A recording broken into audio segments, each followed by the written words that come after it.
قرآن کریم اللہ تبارک و تعالی کی کتاب ہے۔ آج جو بچے قرآن کریم پڑھ رہے ہیں، قرآن کریم کا علم حاصل کر رہے ہیں، وہ مبارکباد کے مستحق ہیں، مگر اسی کے ساتھ ساتھ وہ لوگ بھی قابل مبارکباد ہیں جنہوں نے اپنے بچوں کو قرآن کریم کے لیے فارغ کیا۔ آج کی دنیا میں جب کہ پوری دنیا میں مصروف ہے، آج کے دنوں میں جب کہ پوری دنیا مادیت کے تلے دبے جا رہی ہے، اگر چند مٹھی بھر لوگوں نے اپنے بچوں کو قرآن کریم کے حفظ کے لیے خاص کیا ہے، وہ یقیناً قابل مبارکباد ہے۔ لوگ سوال تو بہت کرتے ہیں کہ اتنے بچے فارغ ہو کر کہاں جائیں گے، مگر کوئی ان سے پوچھے کہ کتنے بچے پڑھ رہے ہیں مدرسے میں؟ 2.5 یعنی 100 میں سے 2.5 بچے ہی مدرسے میں پڑھ رہے ہیں۔ اس کے علاوہ بچے کدھر جا رہے ہیں اس کی فکر کسی کو نہیں ہے۔ تو ہم سمجھتے ہیں کہ یہ سارے لوگ جنہوں نے آج کی چکاچوند دنیا کو چھوڑ کر، آج کی دنیا کی خوبصورتی کو چھوڑ کر، دنیا کی رعنائیوں کو چھوڑ کر اپنے بچوں کو علم دین کے لیے خالص کیا، یعنی وہ اپنے دل میں یہ ٹھان لیا کہ ہمیں اپنے بچوں کو مالدار نہیں بنانا ہے، بلکہ وہ علم دینا ہے جس علم کی نسبت نبی کریم سرکار دو جہاں صلی اللہ علیہ وسلم کی طرف ہے، یقیناً وہ سبھی قابل مبارکباد ہے۔ قرآن کریم یہ کلام الہی ہے، اللہ کا کلام ہے۔ نبی کریم سرکار دو جہاں صلی اللہ علیہ وسلم نے ایک موقع پر ارشاد فرمایا، تبرک بالقرآن فإنہ کلام اللہ وخرج منہ، قرآن کریم کے ذریعے سے برکت حاصل کرو، اس لیے کہ یہ اللہ کا کلام ہے اور اللہ سے نکل کر کے آیا ہے۔ یہ ہمیں اس بات کی طرف یہ حدیث رہنمائی کر رہی ہے، امام احمد بن حنبل کے اس واقعے کی طرف کہ جب خلق قرآن کا مسئلہ چھڑا اور سارے لوگ اس وقت کے، بلکہ بہت سے محدثین بھی تھے جنہوں نے خلیفہ مامون کا ساتھ دیا اور یہ کہا کہ قرآن کریم مخلوق ہے، مگر حضرت امام احمد بن حنبل میدان میں ڈٹ گئے اور اعلان کیا کہ قرآن کریم مخلوق نہیں ہے، اس لیے کہ یہ اللہ کا کلام ہے جو ہمارے ہاتھوں میں، یہ مخلوق کیسے ہو سکتا ہے۔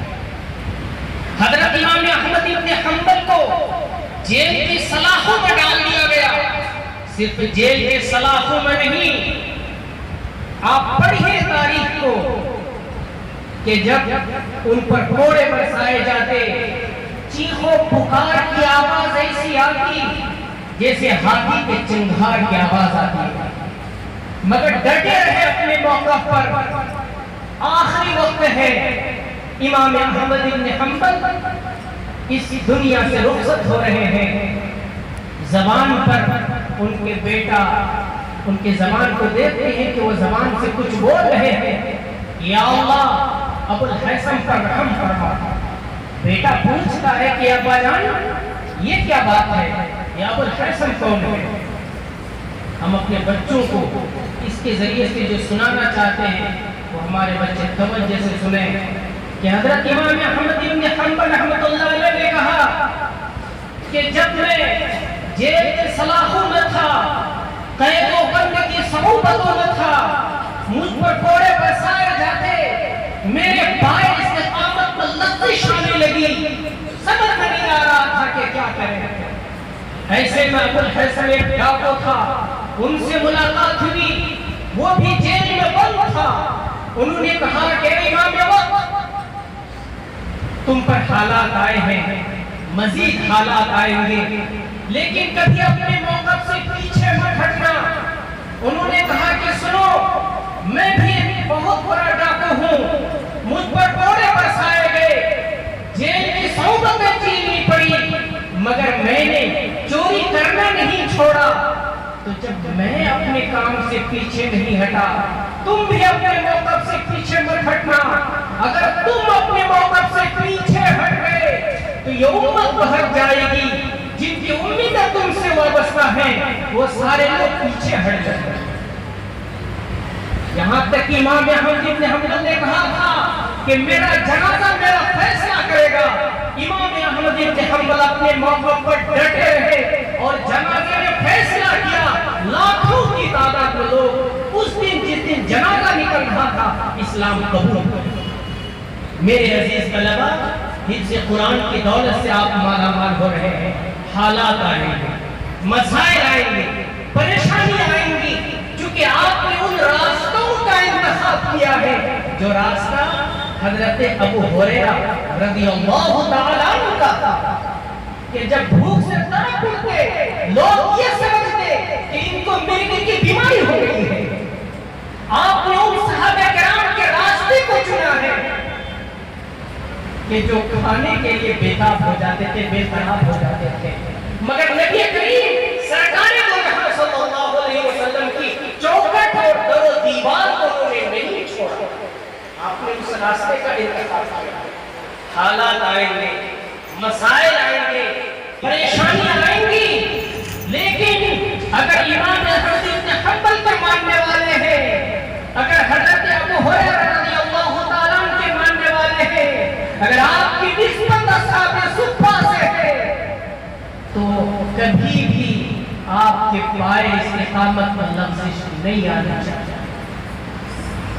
جان جائے تو جائے، مگر ہم ان مدرسوں کی چہار دیواری میں ہم نے جو سیکھا، جو ہماری تربیت ہوئی، جب تک جان پہ جان ہے انشاءاللہ اس پر ہم مضبوطی سے کھڑے ہوئے۔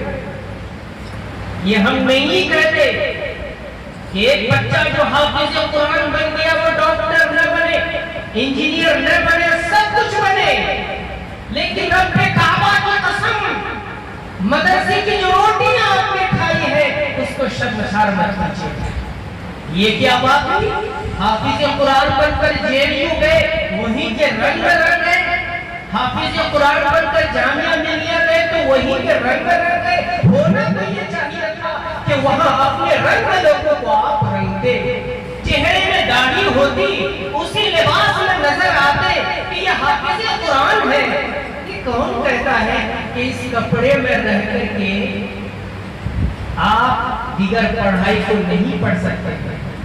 عامر سبحانی کو دیکھ لیجئے، IAS آفیسر ہے، شکل و شباہت دیکھ لیجئے، اس کے علاوہ اور بھی بڑے لوگوں کو دیکھ لیجئے، حافظ قرآن ہے، دوسری چیزیں حاصل کر رہے ہیں، مگر الحمدللہ شکل و شباہت میں ذرا سا بھی فرق نہیں آیا۔ کہنے کا مطلب یہ کہ عزیز طلبہ، آج قرآن کریم یہ کوئی معمولی کتاب نہیں ہے، یہ کوئی معمولی کتاب نہیں ہے، کلام الہی ہے۔ اتنی بڑی دولت سے اللہ تبارک و تعالیٰ نے آپ کو مالا مال کیا ہے۔ رب کعبہ کی قسم، کبھی بیٹھ کر سجیدگی کے ساتھ اگر سوچیں گے تو روک کے کھڑے ہو جائیں گے۔ ہم جیسے ہزاروں لوگ جو آج تڑپ رہے ہیں کہ کاش ہم بھی حافظ قرآن ہوتے، لیکن ہم نہیں بن سکتے۔ اللہ نے آپ کو حفظ قرآن کی دولت سے مالا مال کیا۔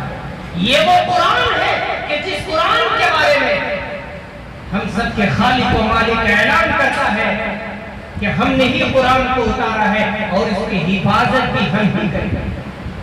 آج ہی پڑھ رہا تھا میں خلیفہ مامون کا ایک دوسرا واقعہ، علماء کرام کی مجلس لگی ہوئی ہے، بحث و مباحثے ہو رہے ہیں،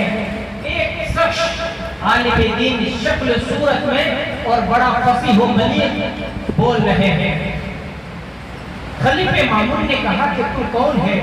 پتا چلا کہ وہ شکل و شباہت و عالم لگ رہے ہیں لیکن وہ کوئی اسرائیل ہے، مسلمان بھی نہیں ہے۔ انہوں نے کہا کہ تو مسلمان کیوں نہیں ہو جاتا؟ لیکن بہرحال کوئی مجلس ختم ہو جاتی ہے۔ کچھ دنوں کے بعد پھر وہی شخص حاضر مجلس ہے، مگر آج اس کے دلوں میں ایمان ہے اور وہ کلمہ پڑھ کر کے آیا ہے، اشہد ان لا الہ الا اللہ و اشہد ان محمد عبدہ و رسولہ۔ ان سے پوچھتے ہیں کہ بتاؤ تو مسلمان کیسے ہوا؟ وہ کہتا ہے کہ میں بڑا اچھا کاتب تھا، میں بڑا اچھا لکھتا تھا، میں نے توریت کے نسخے لکھے اور گرجا میں گیا، لیکن اس توریت کے نسخے کو جو لکھا اپنی طرف سے کچھ حذف و اضافہ کر دیا، اور حذف و اضافہ کرنے کے بعد میں ان کے پاس گیا کہ اس توریت کو لو، انہوں نے لے لیا۔ اسی طرح انجیل کا نسخہ لیا، اس میں بھی کچھ حذف و اضافہ کیا، اور جا کر کے عیسائیوں سے کہا کہ اس کو لو، پیسے پر انہوں نے خرید لیا، ظاہری خوبصورتی کو دیکھا، یہ بھی چیک نہیں کیا کہ اس میں صحیح ہے کہ غلط ہے۔ قرآن کریم میں میں نے لکھا، اس میں بھی حذف و اضافہ کیا، اور ایک کتب خانہ میں گیا، اس قرآن کریم کے نسخے کو لے لو۔ انہوں نے سب سے پہلے قرآن کریم کو پڑھا، قرآن کریم کو چیک کیا، پتہ یہ چلا کہ اس میں غلطی ہے، اس میں حذف و اضافہ کیا گیا ہے۔ فوراً اس نے مجھے پکڑا، میری گرفت کی اور کہا کہ میں اس نسخے کو نہیں لے سکتا۔ ظاہری طور پر یہ لگ رہا ہے کہ بڑا اچھا لکھا ہے، لیکن اس میں رد و یابس یعنی تلبیس کر دی گئی ہے، اس میں غلط اور سچ کو ملا دیا گیا ہے، یہ اوریجنل قرآن کریم نہیں ہے۔ وہیں سے یہ بات سمجھ آئی کہ قرآن کریم ایک ایسی کتاب ہے کہ اس میں کوئی غلط یا جھوٹ نہیں ملا سکتا۔ میرے بزرگوں، وہیں سے وہ مسلمان ہو گیا۔ تو آپ سب حافظ قرآن بن گئے۔ اللہ تبارک و تعالی آپ سب کو قبول کرے، اور حفظ قرآن کی مجلس بڑی بابرکت مجلس ہے، حفظ قرآن کریم کی تکمیل ہو رہی ہے، بڑی بابرکت مجلس ہے۔ اللہ تبارک و تعالی اس مجلس میں ہم سب کے بیٹھنے کو قبول فرمائے۔ دیگر لوگ جن کے بچے حافظ قرآن نہیں بن سکے، ان تک اس پیغام کو پہنچائیے کہ اگر آپ نے اپنے بچوں کو حفظ قرآن کی دولت سے آپ مالا مال نہیں کر سکے تو آپ مدرسے میں آئیے اور کچھ بچوں کو گود لیجئے، ان کو حافظ قرآن بنائیے۔